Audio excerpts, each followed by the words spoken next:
Thank you so much for joining us today, giving up a Friday night. Really appreciate it, because I think this is an incredible story to be talking about. I can't quite believe what I heard this week, that on every week there will be police officers going on trial for offences, and we basically need to get used to that. I mean, what is going on? What is going on in the Met? And I'm sure it's not just the Met as well, by the way. No, can I just say that, you know, there's thousands of hard-working officers who join policing for the right reason, to do the right thing and serve their communities. But what we are seeing is quite horrific, and, you know, even I kind of take a step back and think, wow, where are we? And you're absolutely right. Mark Rowley, the Commissioner, has said that there will be, and we should get used to it. These are officers that go, you know, their offences came out at least 2.5 years, and they've been waiting to go to court. The criminal justice system has a backlog, so it's going to take time.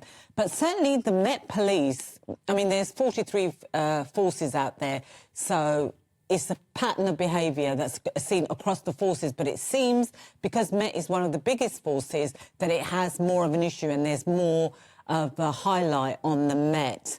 Now, unfortunately, this week we heard about the Safer Schools officer. Yeah. That admitted a child, an underage girl.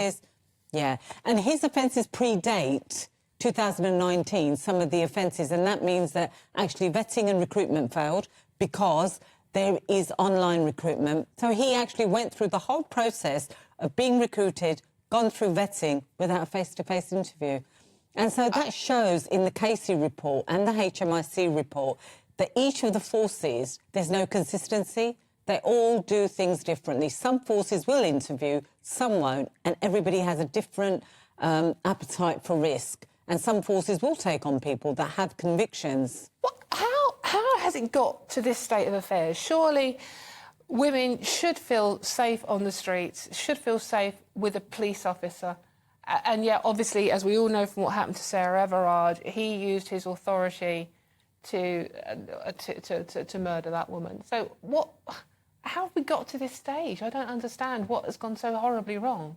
Well, I would say a number of things. Poor leadership, because, you know, it starts with leadership. And particularly in the Metropolitan Police Service, there are cases across the forces, but I think what we're hearing is in the Met.